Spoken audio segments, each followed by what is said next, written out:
Je vous retrouve aujourd'hui avec une nouvelle vidéo tuto pour la fée du scrap. Je vais vous proposer de réaliser une petite carte là avec les nouveautés de chez Florilège qui sont sur le thème du Japon. Donc voilà, une petite carte avec de l'aquarelle toujours.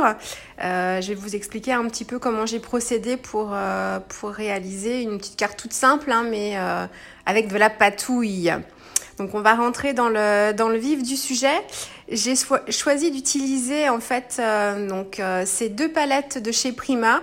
La palette Woodlands parce que je voulais avoir un noir assez profond pour me faire un gris sur ma carte. Et la palette Odyssée parce que je voulais des rouges pour faire mes poissons. Des vrais rouges, le rouge carmin, voilà, des rouges un petit peu plus profonds. Donc voilà, c'est la raison pour laquelle j'ai choisi ces deux palettes. Donc là, je fixe mon petit morceau de papier aquarelle avec du masking tape sur une petite planche de bois pour le maintenir bien tendu. Et puis ensuite, je veux faire un rond coloré. Donc là, je vais mettre d'un petit bocal pour tracer ma forme. Et puis, ça va me servir en fait de repère. Là, j'applique la technique du mouillé sur mouillé. Donc, je commence par déjà mouiller mon papier. Alors, j'avais fait des tests avant. Mon eau est pas très propre, mais pour l'exercice, c'est pas forcément gênant parce que j'utilise des couleurs assez sombres. Et donc là, je viens travailler avec le noir de la palette Woodlands auquel je viens ajouter par endroits un petit peu de bleu. Donc, je fais mon mélange noir et bleu et ensuite, j'applique la couleur. Je veux pas que ce soit bleu non plus, hein, donc là il y a des zones qui me paraissent trop bleues, donc je vais revenir travailler un petit peu la couleur avec un peu noir par-dessus. Mais voilà, donc j'essaye, je veux pas quelque chose, je veux un rond, mais je veux pas quelque chose de strict avec des lignes bien définies, je veux vraiment quelque chose de flou. Donc voilà, le rond que j'ai tracé en fait avec mon petit crayon de bois là, il me sert juste de repère pour avoir quelque chose quand même de sphérique, mais voilà, c'est pas du tout pour être précise tout autour du trait. Ensuite, sur le même papier aquarelle, donc là c'est du Fabriano que j'utilise, je vais tamponner avec de la Versafine, donc une encre qui résiste à l'eau, mes motifs de poisson. Donc là, je vais en fait en placer deux sur ma carte. Donc je tamponne avec ma Versafine noire. Et ensuite, alors j'avais déjà fait des petits tests de couleurs sans mélanger mes godets. Et là, en fait, pour mes poissons, du coup, j'ai rajouté un petit peu de orange pour obtenir un rouge un peu... Alors, je crois que c'est le rouge carmin qui est un peu orangé comme ça. Donc voilà, là, la petite tache de couleur que je fais en deuxième ligne, c'est le mélange du rouge le plus soutenu avec le orange.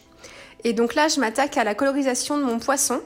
Et donc, avec mes petits essais, je me suis rendu compte que le dégradé, j'arrivais mieux à l'obtenir si j'appliquais pas de l'eau d'abord sur mon motif. Si je travaillais le dégradé, en fait, en venant flouter la couleur la plus foncée. Donc là, c'est ce que je fais. Je mouille pas du tout mon motif. Je fais la technique donc du mouillé sur sec. Donc j'applique la couleur la plus foncée à la base de mes petits nageoires et ensuite je trempe mon pinceau dans l'eau et je viens en fait flouter en revenant un tout petit peu dans la couleur et je viens étirer en fait la couleur comme ça jusqu'au bout de la queue pour avoir en fait ce dégradé.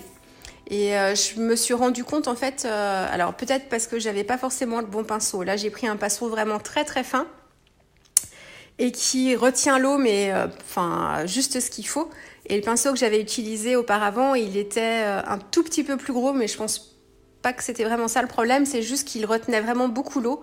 Et pour des motifs aussi petits, du coup, le dégradé se faisait pas comme je voulais, j'obtenais un motif assez fade.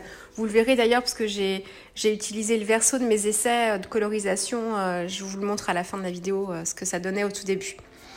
Donc voilà, donc là je commence par les nageoires. Ensuite, où j'ai mélangé en fait, pour ce poisson que je suis en train de faire là, pour les nageoires, j'ai mélangé un petit peu de orange. Et ensuite, pour faire le corps du poisson, j'utilise vraiment les couleurs pures sans trop de dilution, où je commence en fait au niveau de la tête jusqu'à la moitié à peu près du poisson, au premier tiers. Et ensuite, tout comme je l'ai fait pour les nageoires, je viens en trempant mon pinceau dans l'eau, je viens étirer ma couleur et je viens faire le dégradé jusqu'au bout de la queue. Donc voilà, je voulais qui est un travail quand même, un travail de colorisation avec des petites nuances. Donc du coup, j'aurais pu appliquer la couleur avec la même intensité partout sur le corps, mais je trouvais ça plus joli d'avoir des parties plus claires que d'autres. Et en fait, sur le motif, donc c'est un tampon de chez Florilège, la dernière collection qui s'appelle Sakura. Je crois que c'est ce nom-là. Donc, sur ces motifs de poisson, vous avez des petites taches et du coup, j'ai décidé de les faire plus foncées. Donc là, j'ai repris un petit peu du noir de ma palette Woodlands, pardon. Et voilà, donc je voulais pas quelque chose de trop foncé. Après, sur certaines taches, j'y suis allée un petit peu trop fort, du coup... On les voit moins avec le rouge assez foncé aussi. Je trouvais ça plus joli finalement quand c'était un petit peu plus clair, un peu plus gris, mais bon, c'est pas grave. Vous allez voir qu'à la fin, de toute façon, je modifie ça. Je vous montrerai après. Donc voilà. Et là, en fait, pour faire mes têtes de poisson, je voulais qu'elles restent quand même blanches, mais je voulais qu'elles aient un petit reflet quand même. Alors pas rouge du coup, mais un petit peu rosé. Donc j'ai trempé mon pinceau dans ma couleur et ensuite j'ai trempé mon pinceau plusieurs fois dans l'eau pour obtenir une couleur vraiment très très diluée.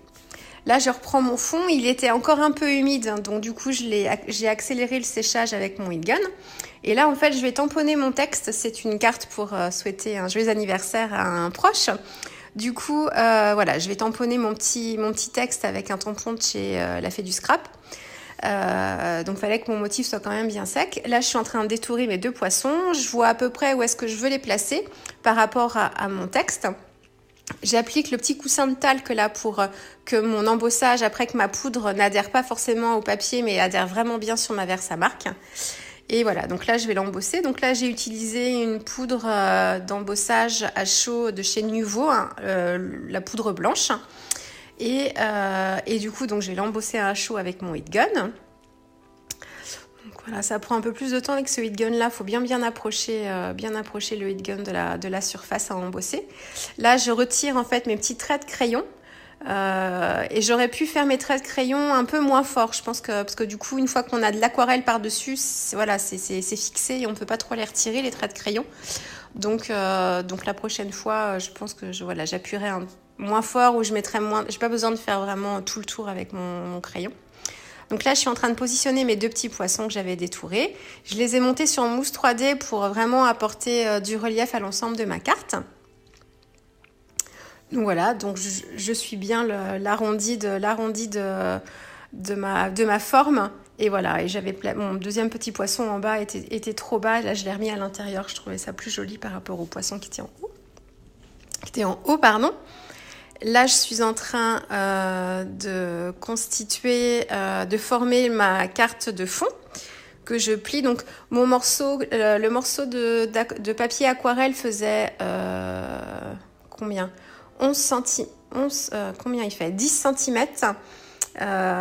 Et mon fond de carte lui fait 11 cm. Hein. Alors après, du coup, c'est 11 cm, donc ça fait 11 cm de largeur et j'ai doublé pour pouvoir plier ma carte, donc ça fait 22 en longueur pour pouvoir la plier. Et là, en fait, je suis en train de rajouter des petites gouttes de nacre avec cette palette-là qui a des teintes de doré dont je vous ai déjà parlé. Donc là, j'utilise en fait la couleur nacrée telle qu'elle pour faire des petites gouttes parce que je trouvais que mon fond de carte, du coup, était un peu trop... pas triste, mais comment dire, ni fade, je sais pas comment vous dire, il manquait quelque chose. Donc du coup, j'ai fait des petites gouttes. Donc avec la nacre, comme c'est vraiment très discret, je prends pas trop de risques. Et puis, donc là, j'étais en train de tester sur mon fond de carte. Et puis, je me suis dit qu'en rajoutant des petites gouttes d'encre de Chine noire, ça pouvait aussi rehausser l'ensemble. Donc là, j'en ai mis un peu moins. J'ai pris un pinceau qui me sert qu'à ça, en fait, qui craint rien du tout. Parce que là, on n'est pas du tout sur de l'aquarelle. Hein. L'encre de Chine, c'est complètement différent, donc ça peut abîmer un peu les pinceaux. Et voilà, donc là, j'ai protégé mes motifs de poisson parce que je voulais avoir des petites taches d'encre noire juste au centre. J'hésitais à en refaire et je me suis dit non, après, ça va faire trop. Donc là, je sèche bien parce que je veux travailler ensuite par-dessus. Et je m'apprêtais, alors là je suis en train de mettre du double face, mais vous allez voir que je vais venir travailler mes motifs de poisson. Donc là, même si mon papier était relativement bien tendu, comme je l'ai fixé avec du masking tape sur ma planche de bois, il gondole pas trop. Mais pour qu'il soit vraiment bien plat sur mon fond de carte, je décide de mettre du scotch double face vraiment tout autour et une partie au centre pour que ce soit bien plaqué sur ma carte. Donc là, je vais le fixer, voilà, je le centre. Et puis, je trouvais mes nacres très jolies et du coup, j'ai décidé d'en mettre sur les taches que j'avais fait en fait noir, gris sur mes poissons. J'ai décidé de remettre de la nacre par-dessus pour adoucir un petit peu l'ensemble et créer aussi des nuances. Et ça rappelle aussi les petites gouttes de nacre que j'ai fait aussi sur mon fond aquarellé. Donc, je trouvais ça plus joli. Et alors, ça va peut-être vous paraître assez clair à la vidéo, mais en fait, c'est plus subtil que ça. On voit, là, ça paraît vraiment gris argenté, mais en fait, voilà, on sent qu'il y a du noir quand même en dessous. Voilà, c'est la fin de la vidéo. Je vous remercie de m'avoir suivi et puis je vous dis à une prochaine fois. Au revoir.